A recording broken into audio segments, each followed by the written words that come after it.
Hi everyone, welcome back to my YouTube channel. So ഇന്ന് ഞാനൊരു paneer kadai recipe ആയിട്ടാണ് വന്നിരിക്കുന്നത്. അപ്പോൾ ഇതിൻ്റെ ഇൻഗ്രീഡിയൻസും എല്ലാം ഓൾറെഡി ഞാൻ സ്ക്രീനിൽ കാണിച്ചിട്ടുണ്ട്. So it's easy for you to screenshot അല്ലെങ്കിൽ എഴുതി വെക്കാനും എളുപ്പമായിരിക്കും. ഓക്കെ, അപ്പോൾ ഇതിൻ്റെ ഫസ്റ്റ് സ്റ്റെപ്പ് എന്ന് പറയുന്നത് പനീർ ഞാൻ കുറച്ച് ഫ്രൈ ചെയ്തെടുക്കുന്നുണ്ട്. ഫുള്ളി ഫ്രൈ ചെയ്യണമെന്നില്ല, ബിക്കോസ് നമ്മൾ വീണ്ടും ഏതായാലും ഇത് എല്ലാം കൂടി ഇട്ട് ഒന്നും കൂടി കുക്ക് ചെയ്തെടുക്കുന്നുണ്ട്. സോ ഒരു ഹാഫ് ഫ്രൈ ചെയ്തെടുത്താൽ മതി. എന്നിട്ട് ഇതൊരു ബൗളിലേക്ക് മാറ്റി വെക്കുക. ഇനി നമുക്ക് വെജിറ്റബിൾസ് ഒന്ന് കുക്ക് ചെയ്തെടുക്കാം ഇതുപോലെ. സോ ഈ വെജിറ്റബിൾസ് കുക്ക് ചെയ്യാൻ നേരത്തെ പ്രത്യേകം ശ്രദ്ധിക്കണം. നിങ്ങൾക്ക് ക്രഞ്ചി ടെക്സ്ചർ ഇഷ്ടമാണെങ്കിൽ ഒരുപാട് നേരം ഇട്ട് കുക്ക് ചെയ്തുകൊണ്ടിരിക്കേണ്ട, എന്നിട്ട് അത് മാറ്റി വെക്കാം.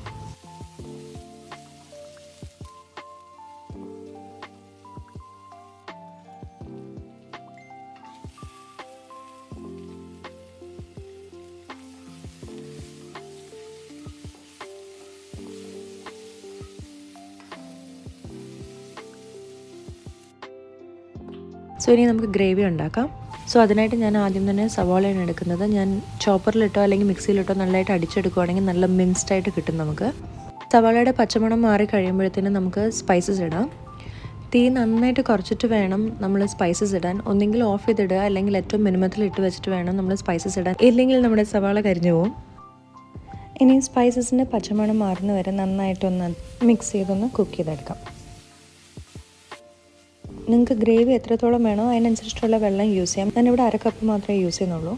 വെള്ളം യൂസ് ചെയ്യുന്നത് തിളപ്പിച്ച വെള്ളം തന്നെ യൂസ് ചെയ്യുന്നത് ഏറ്റവും നല്ലത്, അല്ലെങ്കിൽ ഒരു പച്ചച്ചൊവ ഉണ്ടാവും. പിന്നെ ഇതിൽ ടൊമാറ്റോ പ്യൂര യൂസ് ചെയ്യുന്നുണ്ട്. ഞാനിവിടെ 2 തക്കാളിയാണ് യൂസ് ചെയ്തിരിക്കുന്നത്. അത് നന്നായിട്ട് വേവിച്ച് അതിൻ്റെ തൊലി കളഞ്ഞ് മിക്സിയിലിട്ട് അടിച്ചെടുത്തിരിക്കുന്നതാണ്. ഒരു ഇച്ചിരി ഉപ്പും കൂടി ഇടുവാണെങ്കിൽ കുറച്ചും കൂടി ഒരു ഫ്ലേവർ ഉണ്ടാവും അതിൽ തന്നെ.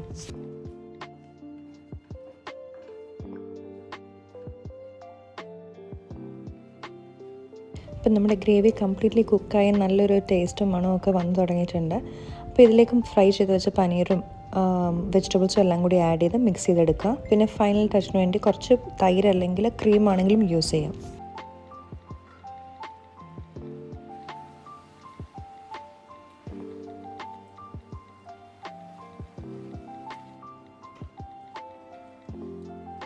അങ്ങനെ പനീർ കടായി റെഡി ആയിട്ടുണ്ട്. ഇത് ചപ്പാത്തിയോട് അല്ലെങ്കിൽ നാനിൻ്റെ അല്ലെങ്കിൽ വൈറ്റ് റൈസിനോടൊക്കെ കഴിക്കാൻ നല്ല കോമ്പിനേഷനാണ്.